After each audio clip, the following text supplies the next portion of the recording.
Es absolutamente fascinante pensar que un simple trazo sobre una hoja de papel en blanco puede revelar, literalmente, las profundidades de la mente humana.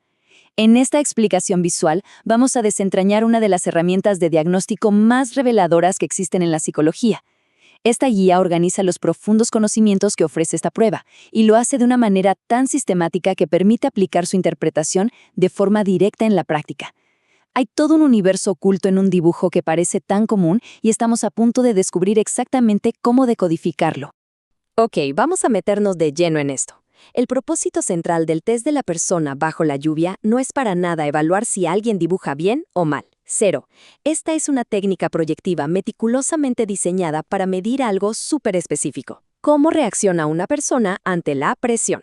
El entorno hostil aquí está representado por la lluvia, y la forma en que la figura se enfrenta a esa lluvia nos da una línea base de comportamiento. Es decir, es una ventana directa a los escudos emocionales que levantamos cuando nos sentimos amenazados. Para que esto sea realmente una herramienta práctica, vamos a usar un mapa mental sistemático en 5 pasos. Primero, los recursos expresivos. Segundo, la mecánica y secuencia. Tercero, las defensas y el entorno. Cuarto, el cuerpo y la identidad. Y por último, las alertas clínicas. Arrancamos entonces con la fase 1, los recursos expresivos. A ver, antes de enfocarnos en los detalles de la persona o de las gotas de lluvia, hay que dar un paso atrás y observar el dibujo en su totalidad. Este primer vistazo es sobre lo macro, dónde ubicaron el dibujo y qué tanto espacio ocupa. En psicología proyectiva, imaginen que la hoja en blanco es literalmente el universo entero del sujeto. Cómo deciden ocupar ese espacio revela automáticamente su nivel de confianza. Un dibujo pequeñito nos grita timidez o falta de vitalidad. Es alguien intentando ocupar el menor espacio posible en el mundo. Por el contrario, un dibujo grande busca expansión. Y el lugar en la hoja, el emplazamiento, también es clave. El lado derecho apunta al futuro, a la extroversión, mientras que el izquierdo nos ancla en el pasado, a lo materno y, muchas veces, a traumas que no se han resuelto. El centro, claro, refleja equilibrio. Y esto ilustra de manera brillante cómo se combinan estos elementos en la vida real, en la práctica clínica. Si nos entregan un dibujo diminuto arrinconado en el margen izquierdo, estamos frente a una representación gráfica de inseguridad profunda, retraimiento y hasta agotamiento emocional muy ligado al pasado. Ahora, imaginen el polo opuesto, una figura gigantesca que choca contra el borde superior de la hoja. Ojo acá porque esto no es solo mucha confianza. La invasión del borde superior nos alerta sobre defensas muy pobres, falta de control interno e incluso delirios de grandiosidad o megalomanía. El contraste es brutal. Pasamos ahora a la fase 2, la mecánica y la secuencia. Dejando un poco atrás la visión panorámica, entramos a la ejecución. Porque no se trata solo de qué dibujaron, sino de cómo interactuaron con el papel y el lápiz. Hay una cronología lógica al hacer este dibujo. La inmensa mayoría empieza por la cabeza, baja al cuerpo, luego pone el paraguas para proteger a la figura y al final la lluvia. Alterar este orden tiene un significado tremendo.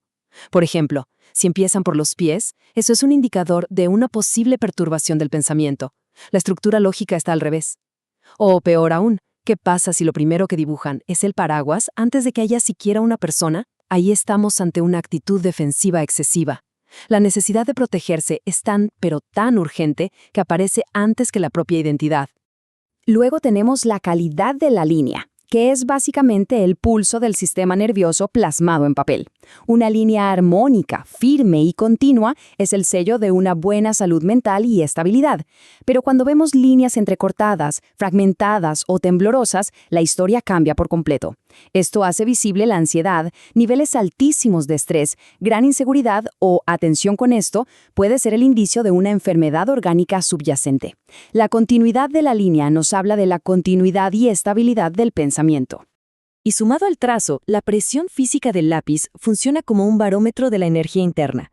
Si presionan poco, es decir, una presión débil, pero el trazo es rápido, nos habla de agilidad mental y originalidad.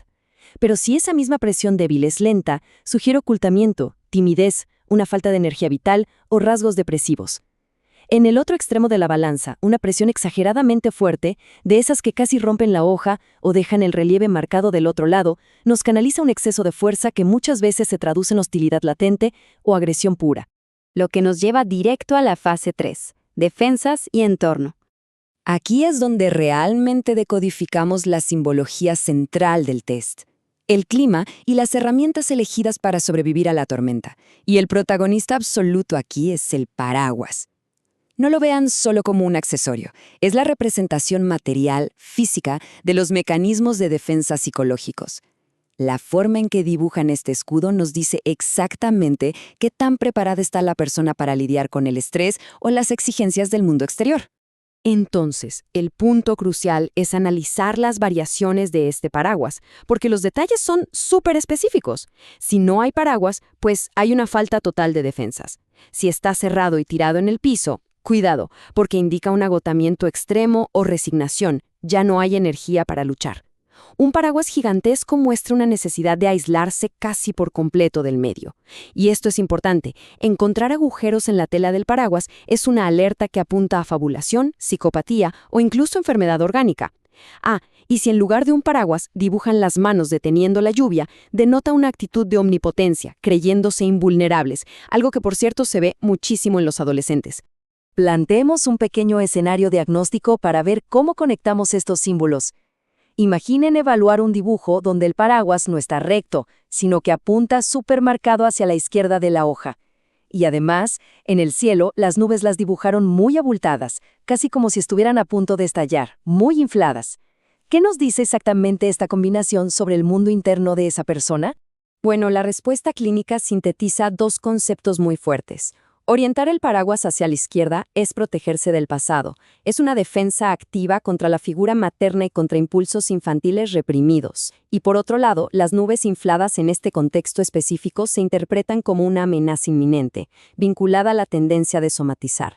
Básicamente, la presión interna es tan fuerte que existe una amenaza real de que el cuerpo empiece a desarrollar dolencias psicosomáticas. Y no olvidemos que el entorno, la tormenta en sí misma, también habla.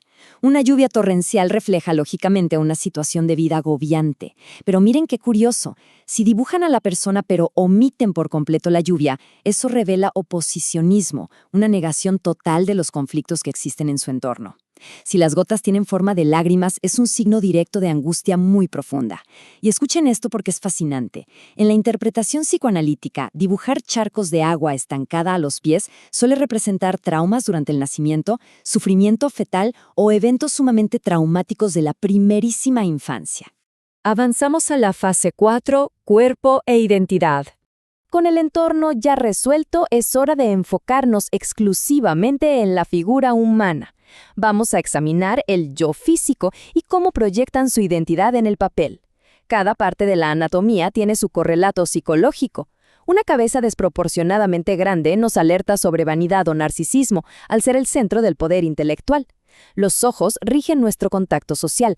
Si dibujan los ojos vacíos, sin pupilas, sugiere inmadurez y bastante egocentrismo. Una boca que es apenas una línea recta y rígida advierte sobre tendencias de agresión verbal. Y los pies. Los pies son nuestra base. Si los omiten por completo, estamos viendo una falta total de ilusión frente a la vida y una gran inseguridad. Literalmente no tienen dónde apoyarse. Veamos cómo se construye esto cuando conectamos las partes. El cuello funciona como el puente que coordina lo que siente el cuerpo con lo que piensa la cabeza. Un cuello exageradamente largo no solo muestra arrogancia, revela una desconexión y desarmonía brutal entre el intelecto y las emociones. Por el otro lado, si dibujan los brazos completamente pegados al torso, súper rígidos, sin margen de movimiento, eso manifiesta un miedo tremendo a los propios impulsos hostiles. La persona se está conteniendo a sí misma, de manera literal, por terror a perder el control. Y claro, a veces la proyección de la identidad toma rutas inesperadas y no dibujan a una persona común y corriente. ¿Qué pasa si te dibujan a Batman, a un rey o a un robot? Ahí estamos ante una despersonalización.